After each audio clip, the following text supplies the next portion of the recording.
One of the most common problems that I have heard dog guardians talk to me about is their dog jumps on everyone. So any guest comes in the house, their dog is like all over the guest, jumping, kissing, giving hugs. I mean, from the dog side, it's amazing, but yeah, it can be a little bit of an inconvenience to the guest, and the dog may come off as untrained, even though they have taught their dog to be on the best of behaviors.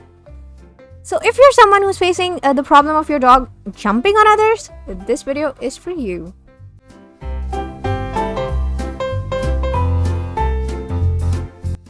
Hi guys, welcome back to the Happy Puppers. I am Dr. Shruti, author and owner of the happypuppers.com. The link to the blog will be in the description. It is your one-stop destination for everything dog related. Grooming, training, psychology, anything. Health, diseases, everything's on the blog. So go check it out. And in this video, we will be discussing how to stop your dog from jumping on others. Now, before I actually get into the nitty-gritty portions of the video, I would like to request you to please hit that like button, the subscribe button, ring that notification bell, and set it to all. Doesn't take more than 2 seconds, and you don't even have to pause the video for it. So, I hope you've done that, and now, let's get into it. Stop your dog from jumping on others. Here are 10 tips.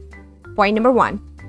I always say this. You have to be consistent when you're training your dog to do or to not do a certain behavior. Now, if you're training your dog to not jump on others, if your dog is jumping on you, that should also be prohibited while your dog is in the training session. So first you have to curb the behavior. Then you can maybe add a command called jump, in which your dog will jump on you when he is asked to. So that command can also be used by your guests if they want your dog to jump on them or to give them hugs, different types of cuddles, and your dog jumping on you and then you can cuddle. So that is okay. But for the moment, you need to consistently curb that behavior. We have Zeus here. I don't know if you can see him on the camera. Okay, so point number 1 is consistent training. Point number 2 is socialization. So you have to socialize your pup. There is no roundabout way when it comes to socialization. Take your dog to the dog park, meet your dog, meet and greet friends, get people home, allow your dog to interact with others. He or she should know how to behave with others and how to behave when there's company. Hi Zeus, what can I do for you? So we have a cameo roll. You're in here for cameo roll? Thank you so much for gracing the video with your presence. So this is Sir Zeus Bunny. If you want to follow him, he's got his very own Instagram account. The link to that will be in the description since he made a cameo. So, socialization with other dogs and humans. Now, socialization should only be done after your pup has been vaccinated. So Zeus here was not allowed outside until he was around 4 months old and had his 2 sets of vaccinations all done for the year. Now the next vaccination is going to be next year. So only after proper vaccination should you start the socialization process. So socialization is crucial because it tells your dog how to behave and how not to behave, because his friends may, not engage with him or not play with him if he's being too rambunctious, jumping too much, and displaying behavior that they don't like or entertain. And that will tell your dog, okay, this is not a behavior I am supposed to engage in. So let me try out this other behavior. Oh, this behavior works better with my friends, so I will engage more in this behavior and less in that behavior. Encouragement. That is the primary thing here. Point number 3, ignore the wrong behavior. Now, I'm not saying that you should ignore as in let your dog keep engaging in that behavior. What I mean here is that you shouldn't punish your dog for engaging in a behavior that you don't want him to. See, you're training your dog to not do that. It will take a while for it to get out of your dog's system. While you stay consistent, you keep reinforcing other commands that you are to use when your dog is jumping on others. Shouting, screaming, asking get off the couch or get off this person, in that kind of tone, and being aggressive towards your dog is not going to yield a positive result. So please, please, please do not engage in such behaviors, and especially do not use shock collars for training purposes. Those are inhuman, in one word. Some people do use, and some people feel that it's ethical. I don't. It's my personal opinion. I don't feel it's ethical to use shock collars. My kids don't have any collars. They just use harnesses when we go out. And if you heard a bit of a background noise, that was Zeus again yawning. Point number 4, reward the correct behavior. There is no better way to train your dog than rewarding correct behavior every time you see it during the training stages. Once your dog learns it, then you can wean off the treats. But while you're training your dog, you should always have a treat pouch on you. So whenever your dog engages in the right behavior or engages in a behavior you prefer or you like, you can immediately give your dog a treat and, positively reinforce the behavior. So your dog feels that, okay, I did this and I got a treat. I jumped on someone, I did not get a treat. So maybe I shouldn't jump. Maybe I should sit close to that person, then I will get a treat. Now, when you have guests over and you're training your dog to not jump, give some treats to your guests as well, so that when your dog goes and politely sits next to them, does not jump on them, they can also offer your dog the treat, and it will reinforce the command in your dog's mind. It will reinforce the fact that, okay, if I jump, I don't get anything, but if I go and politely sit next to whosoever's come, I get treats. So I should do this behavior more often. Point number 5. This depends on how your dog is. You can also use leash if your dog is like way too rambunctious or is a big breed, or you find it hard to control your dog when guests are around. Like you have a big lab and he's jumping all over the place because there are guests, or it's a German Shepherd or a Saint Bernard, Great Dane, big dogs, as I said. If you have a small dog, if you can control your dog by yourself, then there is no need to use a leash. Now, leash is only meant for your control. Leash does not mean that you tie your dog up and leave him, in the corner of the room or somewhere else. That is not the purpose of a leash. The purpose of the leash is for you to control your dog while you are training your dog to not jump on the person. Here, the only purpose of leash is that. In this scenario, in this context. So, you use the leash. Your guests come in, your dog tries to jump, you use the leash, and then you calm your dog down, you ask your dog to sit, and your dog learns that, okay, I am supposed to sit. He sits, he gets treats. The leash is still there, but eventually, as and when your dog learns to behave, you can remove the leash from the picture. Leash is only there for the training purposes. Point number 6, train your dog the off command. Now, the off command can come in very handy. It's not only meant for in case your dog is jumping on guests.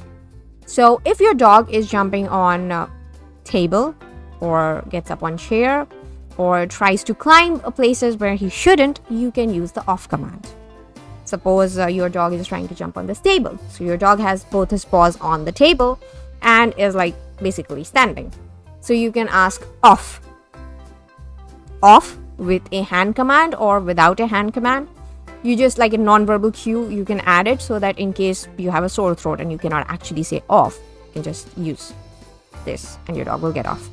But it depends on how you want to go about it. I prefer to use non-verbal cue and verbal cue together to be ready for both scenarios. So you just ask your dog off and your dog gets off the table. Your dog is climbing on the bed. You don't want your dog on the bed at that moment. You say off. Your dog comes off the table. So similarly, when your dog tries to jump on the guests, you say off.